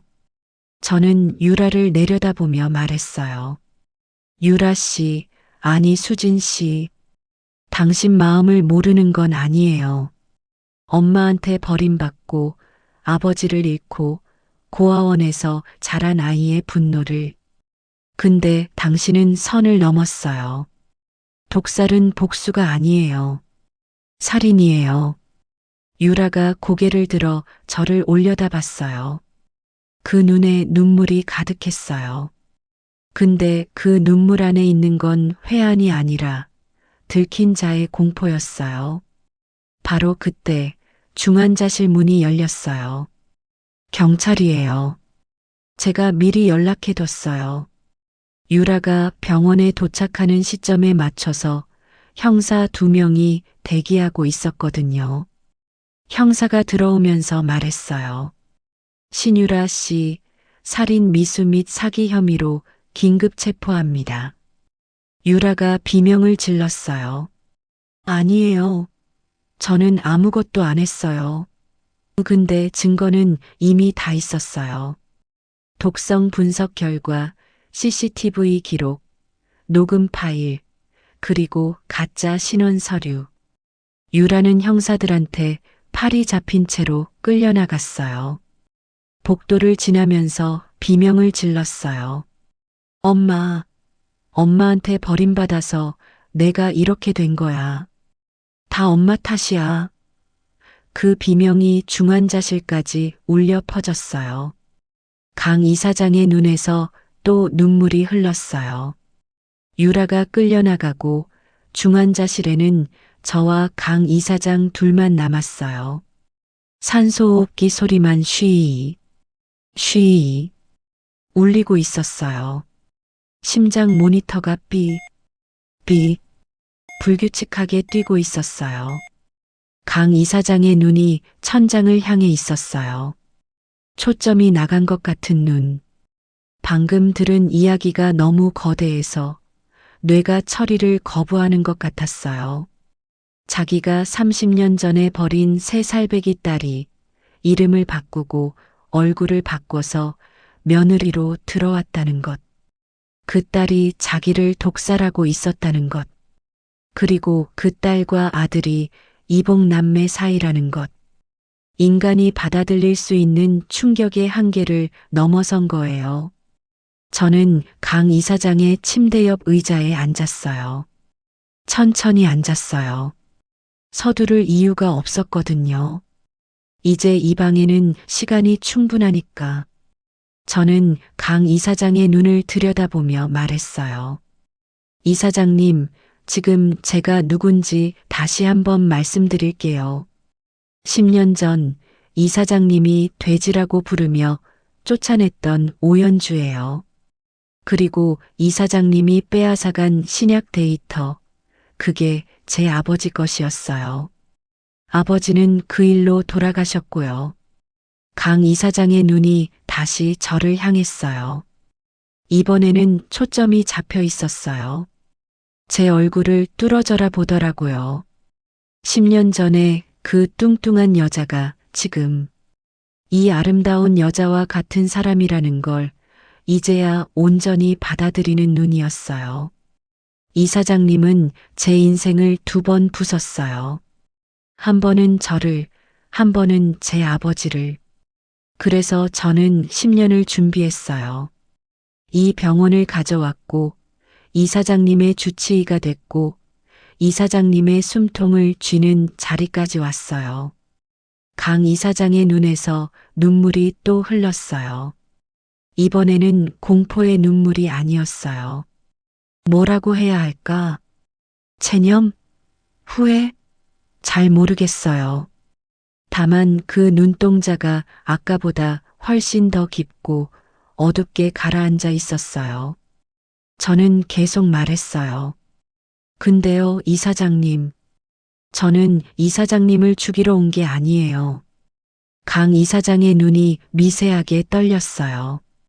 제가 미국에서 7년 동안 신경독소 해독 연구를 한 건 바로 이 순간을 위해서였어요. 유라가 이사장님한테 먹인 변형 테트로도톡신. 이 독의 해독제를 만들 수 있는 사람이 세상에 딱 한 명 있어요. 접니다. 저는 주머니에서 작은 약병을 꺼냈어요. 투명한 액체가 담긴 작은 유리병.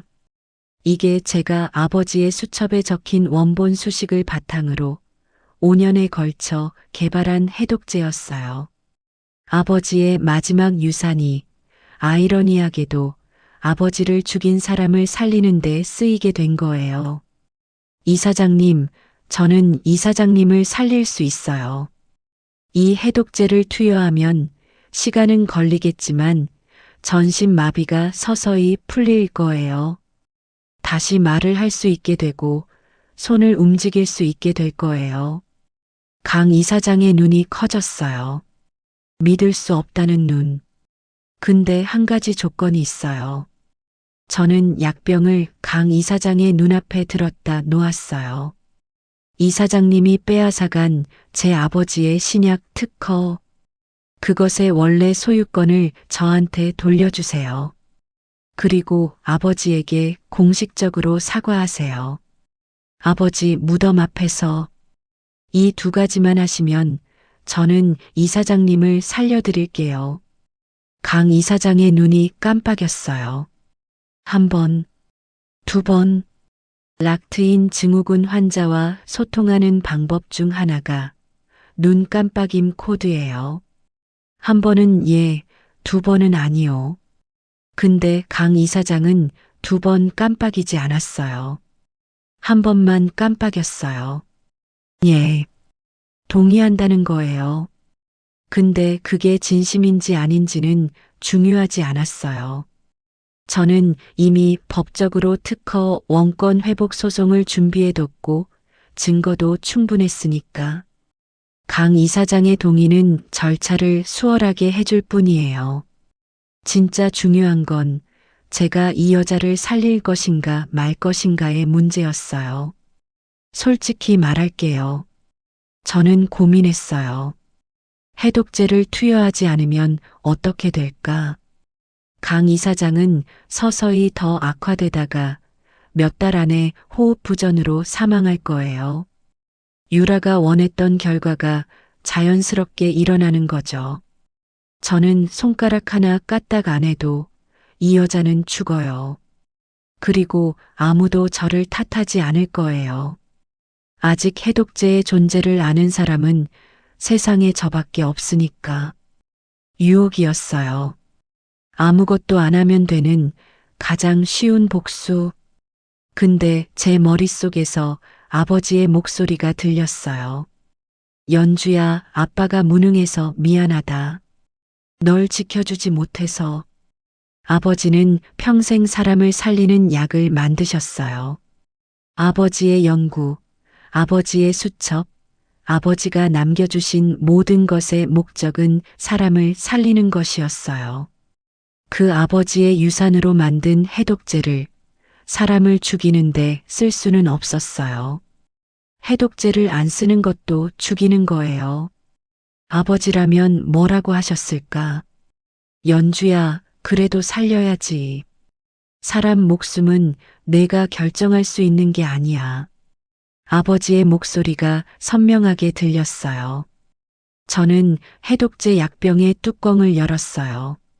주사기에 정확한 양을 주입했어요. 강 이사장의 IV 라인에 주사기를 연결했어요. 약액이 투명한 관을 타고 천천히 흘러들어갔어요. 강 이사장의 눈이 저를 쳐다보고 있었어요. 그 눈에 무슨 감정이 있었는지 정확히 모르겠어요. 감사? 미안함? 아니면 그냥 놀라움? 저는 주사기를 다 비운 후 강 이사장한테 마지막으로 말했어요. 이사장님, 이게 제 아버지가 평생을 바쳐 만드신 약이에요. 이사장님이 빼앗아간 그 연구의 결과물이에요. 아이러니하죠? 이사장님을 살리는 약이 이사장님이 죽인 사람이 만든 약이라니. 강 이사장의 눈에서 눈물이 한 줄기 더 흘렀어요. 이번 눈물은 달랐어요. 아까의 공포, 충격과는 다른 눈물. 뭐라고 해야 할까? 처음으로 인간적인 눈물이었어요. 뒤늦은 회한일까, 양심의 가책일까. 그게 뭐든 간에 너무 늦었어요. 10년 전에 흘렸어야 할 눈물이에요. 제 발밑에 물을 쏟을 때, 아버지한테 가져온 거 놓고 가세요라고 할 때, 그때 이 눈물을 흘렸어야 했어요. 10년이 지나서야 흘리는 눈물은 따뜻하지도 차갑지도 않았어요. 그냥 늦었어요. 해독제를 투여한 후 저는 중환자실을 나왔어요. 복도를 걸으면서 시계를 봤어요. 새벽 1시. 병원은 고요했어요. 제 하이힐 소리만 복도에 울렸어요. 딱딱딱. 7년 전 강 이사장이 약혼식장에서 제 앞으로 걸어올 때 울리던 하이힐 소리와 같은 소리. 근데 지금 이 소리를 내는 건 저예요. 복도 끝 엘리베이터 앞에서 잠깐 멈췄어요. 유리에 비친 제 얼굴을 봤어요. 10년 전에 97kg짜리 오연주는 어디에도 없었어요. 거울 속에는 날씬하고 아름답고 차갑고 강한 여자가 서 있었어요. 근데 그 여자의 눈에 눈물이 한 방울 맺혀 있었어요. 그날 새벽 병원장실에 돌아와서 아버지 수첩을 꺼냈어요. 수첩을 펼치면 아버지의 깨알 같은 글씨가 빼곡해요. 수식 사이사이에 아버지의 메모가 적혀 있었어요. 이 수식만 완성되면 마비 환자들이 다시 걸을 수 있다. 연주가 이걸 보면 알 거다. 우리 딸은 천재니까. 아버지는 마지막까지 사람을 살리는 약을 꿈꾸셨고 저를 믿어주셨어요. 저는 수첩을 가슴에 안고 한참을 울었어요. 복수의 여정이 끝나고 나니까 그제야 밀려오는 게 있더라고요. 그리움이에요. 아버지가 너무 보고 싶었어요. 다음 날부터 뉴스가 터졌어요. 명성의료재단 이사장 며느리, 시어머니 독살 미수로 구속. 가짜 신분으로 재벌가 진입한 희대의 사기극. 이복남매 결혼 사실 밝혀져 혼인 무효 소송 진행. 기사가 쏟아졌어요. 유라, 아니 강수진은 살인, 미수, 사기, 문서 위조, 횡령 등 7개 혐의로 기소됐어요. 재판에서 징역 15년이 구형됐고요. 유라는 법정에서 마지막까지 울면서 말했대요. 저도 피해자예요. 엄마한테 버림받은 피해자라고요. 맞아요. 유라도 피해자이긴 해요. 근데 피해자가 또 다른 가해자가 되는 순간 동정은 끝나는 거예요. 박민우, 재전 약혼자. 이 사람은 어떻게 됐을까요? 부인이 구속되고 그 부인이 자기 이복 여동생이었다는 사실을 알게 되자 민우 씨는 완전히 무너졌어요. 정신과 치료를 받기 시작했고 재단 관련 업무에서 전면 손을 뗐어요. 강 이사장이 쓰러지면서 재단 경영이 마비됐고 유라의 구속으로 가짜 투자금과 횡령 사실까지 드러나면서 남은 재산마저 동결됐어요. 민우 씨는 하루아침에 의료재벌 아들에서 아무것도 없는 사람이 됐어요. 집도 차도 직함도 전부 사라졌어요. 어느 날 민우 씨한테서 연락이 왔어요. 연주야. 아니, 병원장님. 한 번만 만나주실 수 있나요? 저는 잠시 고민했어요. 만날 이유가 없었어요. 근데 궁금하기도 했어요. 이 남자가 10년 뒤에 무슨 말을 할까? 병원 카페에서 만났어요. 민우 씨는 10년 전에 그 잘생기고 자신감 넘치는 남자가 아니었어요. 수염이 자라있고 눈 밑에 다크서클이 짙고 옷도 구겨져 있었어요. 제 앞에 앉더니 한참 동안 아무 말도 못하다가 입을 열었어요. 연주야, 미안해. 그때 내가 한마디만 했으면 됐는데 엄마한테 맞서지 못한 내가 비겁했어. 미안하대요. 10년 만에 미안하다는 말을 듣는 건데 이상하게 아무 감정이 없었어요. 화가 나지도 슬프지도 통쾌하지도 않았어요. 그냥 눈앞에 낯선 사람이 앉아 있는 것 같았어요. 2년 동안 도서관에서 자리 잡아주고 호빵 사다 주던 그 따뜻한 남자는 더 이상 존재하지 않았어요. 저는 커피잔을 내려놓으며 말했어요. 민우 씨, 미안하다는 말은 10년 전에 해야 의미가 있는 거예요. 지금은 그냥 늦은 거예요. 그리고 자리에서 일어났어요. 뒤돌아보지 않았어요. 아버지가 택시에서 창밖을 보시며 흘리지 않았던 눈물처럼 저도 뒤를 돌아보지 않았어요. 그로부터 3개월이 지났어요. 강 이사장은 해독제 투여 후 서서히 회복되기 시작했어요. 처음에는 손가락 한마디가 움직였어요. 그 다음에는 손목, 그 다음에는 고개를 돌릴 수 있게 됐어요. 2개월째에는 입술을 달싹이며 짧은 단어를 말할 수 있게 됐고요. 아버지가 남긴 수식으로 만든 약이 기적처럼 작동하고 있었어요. 아버지, 보고 계시죠? 아버지의 약이 사람을 살리고 있어요. 아버지가 평생 꿈꾸셨던 바로 그 일이 지금 일어나고 있어요. 회복 중인 강 이사장에게 한 가지 변화가 생겼어요. 매일 회진을 갈 때마다 강 이사장이 저를 바라보는 눈이 달라졌어요. 예전에는 공포, 그 다음에는 경계, 그리고 이제는 뭐라고 해야 할까? 미안함? 수치심? 어떤 날은 강 이사장이 겨우 입을 열어서 한마디를 하더라고요. 연주 씨, 제 이름을 부른 거예요. 10년 전에는 이름 대신 돼지라고 불렀던 사람이 이제 떨리는 입술로 오연주 씨라고 불러요. 저는 아무 대답 없이 차트만 기록하고 나왔어요. 이 여자의 사과를 기다리는 건 제가 아니에요. 아버지예요. 그리고 약속했던 날이 왔어요. 강 이사장이 휠체어에 앉을 수 있을 만큼 회복된 날. 저는 강 이사장을 데리고 아버지의 납골당을 찾았어요. 차가운 겨울 아침이었어요. 납골당 복도를 휠체어를 밀며 걸었어요. 강 이사장의 손이 무릎 위에서 떨리고 있었어요. 추위 때문이 아니에요. 두려움 때문이에요. 아버지의 납골함 앞에 도착했어요. 아버지 사진이 웃고 계셨어요. 영구복 입은 아버지의 그 환한 미소.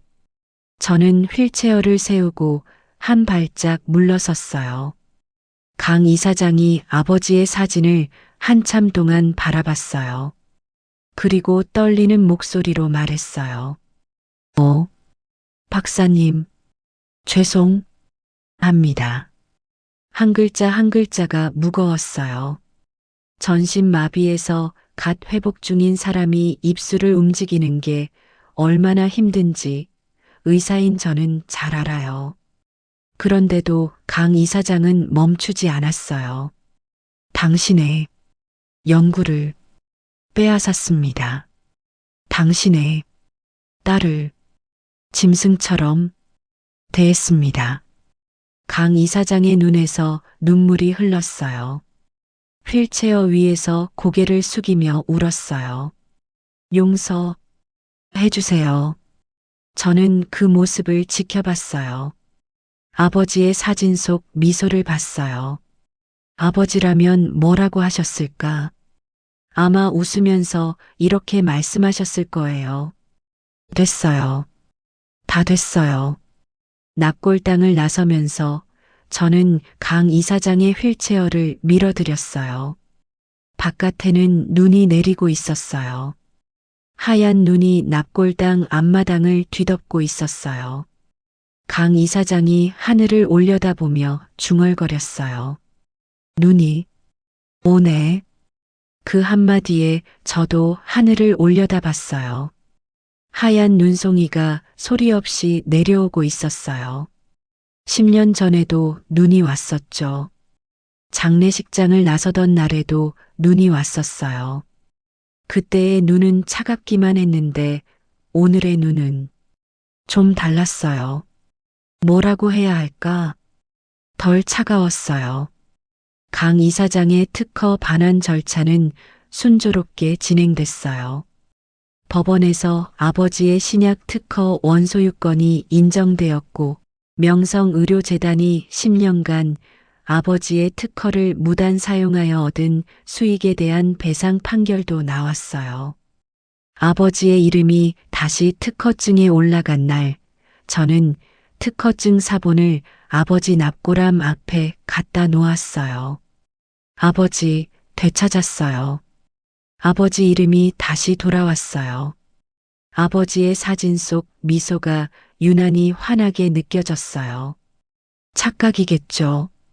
근데 그날따라 유독 아버지가 기뻐하시는 것 같았어요. 명성병원은 완전히 제 것이 됐어요.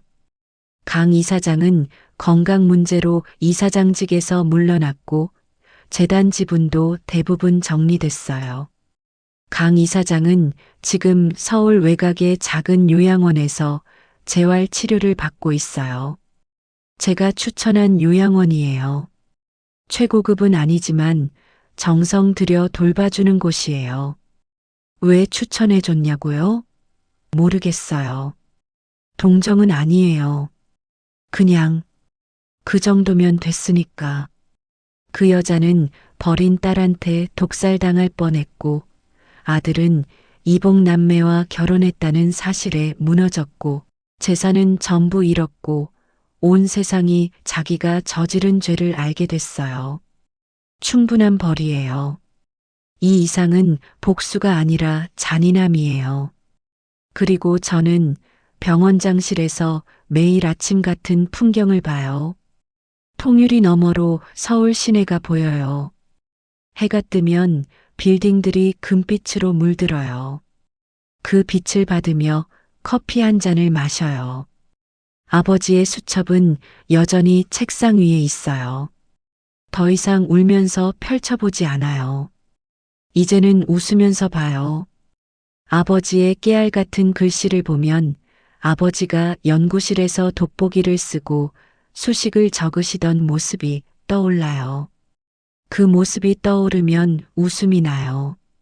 그리워서 웃는 건지, 자랑스러워서 웃는 건지, 아마 둘 다일 거예요. 얼마 전에 병원 1층 로비에 작은 명판을 하나 설치했어요. 오진환 기념 신경과학연구센터. 아버지 이름이에요. 명성병원 안에 아버지의 이름을 새긴 거예요. 아버지가 평생 꿈꾸셨던 것. 자신의 연구가 사람을 살리는 데 쓰이는 것. 이제 이 연구센터에서 아버지의 이름으로 후배 연구자들이 매일 신약을 연구해요. 아버지의 수첩에 적혀 있던 수식들이 논문이 되고 약이 되고 환자들의 삶이 되고 있어요. 개관식 날 저는 명판 앞에서 리본을 잘랐어요. 가위를 드는 손이 좀 떨렸어요. 아버지의 이름이 선명하게 빛나는 걸 보니까 안 울려고 했는데 한 방울만 흘렸어요. 딱 한 방울만. 여러분, 이게 제 이야기의 끝이에요. 아, 끝이 아닐 수도 있겠네요. 제 인생은 아직 한참 남았으니까. 근데 복수의 이야기는 여기서 끝이에요. 강 이사장이 저한테 물을 쏟으며 꺼져라고 했을 때 저는 그 자리에서 죽을 뻔했어요. 진짜로요. 자존감이 완전히 무너지면 사람이 죽을 수도 있거든요. 근데 저는 살았어요. 살아남았어요. 그리고 그 여자한테 보여줬어요. 당신이 돼지라고 부른 그 여자가 당신의 숨통을 쥔 사람이 됐다는 걸. 근데 끝까지 떼지 않았다는 걸. 죽이지 않았다는 걸. 오히려 살렸다는 걸. 왜 살렸냐고요? 많은 분들이 이 부분에서 답답하실 수도 있어요. 왜 떼지 않았어? 떼어야지. 라고 생각하실 수도 있어요. 근데요, 산소호흡기를 떼는 건 유라가 하려던 짓이에요.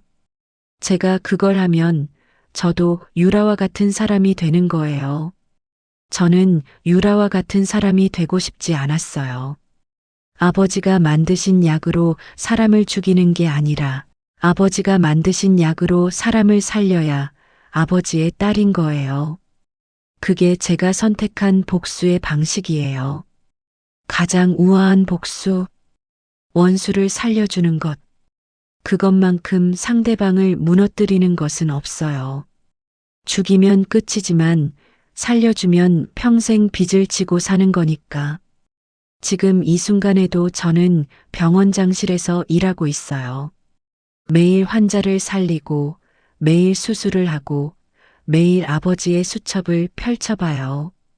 그리고 가끔, 아주 가끔 병원장실 통유리에 비친 제 얼굴을 봐요.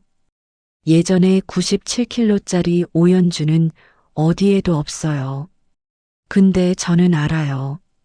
그 여자가 사라진 게 아니라는 걸. 97kg짜리 오연주가 흘린 눈물, 바닥에서 젖은 원피스, 아버지 병실에서 잡았던 떨리는 손. 그 모든 게 지금의 저를 만들었어요. 저는 그 여자가 부끄럽지 않아요. 오히려 감사해요. 바닥을 찍어봤으니까 하늘을 볼 수 있었던 거예요. 여러분, 이 이야기를 들으시면서 무슨 생각을 하셨나요? 혹시 지금 누군가한테 무시당하고 계신 분이 있으신가요? 외모 때문에, 학력 때문에, 집안 때문에, 나이 때문에. 세상이 정해놓은 기준에 맞지 않는다고 버림받으신 분이 있으신가요? 제가 하고 싶은 말은 하나예요. 버텨주세요. 지금 이 순간이 인생의 바닥이라면 그건 이제부터 올라갈 일만 남았다는 뜻이에요. 저도 바닥을 찍었어요. 97kg짜리 몸으로 대연회장 바닥에 주저앉았어요. 근데 거기서 일어났어요. 일어나서 여기까지 왔어요. 마지막으로 아버지한테 한마디만 할게요. 아버지, 저 잘 살고 있어요. 아버지가 남겨주신 수첩, 한 글자도 안 잊었어요. 아버지의 약이 지금도 사람을 살리고 있어요. 아버지, 다음 생에는 제가 아버지를 지켜드릴게요. 이번 생에서는 지켜드리지 못해서 미안해요. 근데 아버지가 자랑스러워할 딸은 됐죠? 그쵸? 아버지 사진 속에서 아버지가 웃고 계세요. 네. 그 미소가 대답이에요. 저는 오늘도 병원장실 의자에 앉아서 아버지의 수첩을 펼치고 통유리 너머 서울의 하늘을 바라봐요. 와인 잔 하나를 기울이면서 이 와인은 누구를 위한 건 아니에요. 그냥 저를 위한 거예요. 10년을 달려온 저한테 주는 작은 선물. 오연주 수고했어. 스스로한테 그 한마디를 해요. 그리고 다시 내일을 준비해요. 내일도 살려야 할 환자가 있으니까요. 이게 제 이야기의 끝이에요. 아, 끝이 아니라 새로운 시작이에요. 오늘 이야기 여기까지입니다. 긴 이야기 끝까지 들어주셔서 진심으로 감사드려요. 이 이야기를 들으시면서 한 번쯤 자신의 이야기를 떠올리신 분이 있으실 거예요.